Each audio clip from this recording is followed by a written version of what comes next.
जानते हो, किसी की भूख मिटाना सबसे बड़ी सेवा है, बहुत बड़ी सेवा है। क्योंकि बाकी किसी ज़रूरत के बगैर एक इंसान जीवित रह सकता है, पर अगर उसे भूख नहीं मिटी, उसे पानी नहीं मिला, तो वो जीवित ही नहीं रह पाएगा। और जो भी है इंसान के जीवित रहने पर है, मरणोपरांत नहीं। तो इसीलिए तुम जब किसी को खिलाते पिलाते हो, किसी का पेट भर जाता है, तो वो सेवा की सबसे बड़ी श्रेणी में आता है, वो सर्वोपरि है। उससे ऊपर कोई सेवा तुम नहीं कर सकते। तो इसीलिए हमेशा कोशिश किया करो कि किसी को खिलाओ। और अगर समय अच्छा नहीं है, लोग इस तुम्हारी अच्छाई का दुरुपयोग करते हैं, तुम्हें सताते हैं किसी भी तरीके से, तो तुम जिन मंदिरों में भूखे लोगों को खाना खिलाया जाता है ना, उन मंदिरों में दान कर दिया करो। तुम्हारे हिस्से भी अन्नदान में ही उपयोग में आएंगे। तो ये बहुत बड़ी सेवा होगी, किसी का भूख मिटाना, किसी की प्यास बुझाना। और जब भी ये करोगे, तुम्हें मेरा आशीर्वाद तुरंत प्राप्त होगा। और कभी जीवन में लगे कि कोई काम है पूरा नहीं हो रहा है, तो तुरंत अन्नदान की सेवा उठाओ। ये सेवा तुम्हारे हर असंभव कार्य को भी संभव कर देगी।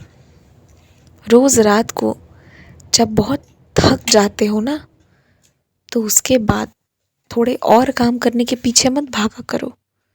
तब आराम से सो जाने के बारे में सोचा करो। क्योंकि जब बहुत थक जाने की अवस्था में पहुंच जाओ, तो अगर आराम नहीं करोगे, अपने शरीर के साथ ज़बरदस्ती करोगे, तो एक दिन तुम्हारा शरीर भी तुमसे कह देगा कि बस अब हो गया है उसका। तो एकदम से अगर बीमार हो जाओगे, तो वो तुम्हें ज़्यादा तकलीफ़ देह होगा। इसीलिए जितना काम करते हो उस हिसाब से आराम करना भी बहुत आवश्यक है। और 1-2 दिन अपनी नींद अच्छे से पूरी करो, फिर तुम ये करके देखो। अगर तुम्हारी नींद अच्छे से पूरी हो रही है ना, तो उसके बाद तुम कोई भी काम अच्छे से कर पाओगे। तो इसलिए आज समय से सोने का प्रयत्न करना। तुम्हारे घर पे जो कुछ पुरानी तस्वीरें हैं, ऐसे ही किसी इंसान की नहीं, बस यूं ही कभी खरीदी हुई और लगाई हुई,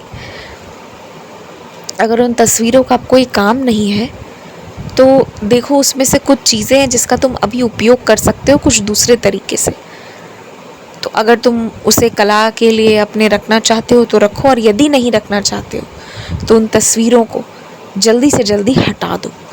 वो तस्वीरें जहाँ रखी हुई हैं, वो एक बहुत ज़रूरी सामान का जगह खुद में लिए हुए हैं। उस जगह को खाली करो और हटाओ। वहाँ किसी न किसी रूप में मेरा ही आगमन होना है और मुझे ही आकर बैठना है। इसीलिए जिन चीज़ों का उपयोग नहीं है, उसे अपने घर से हटा दो।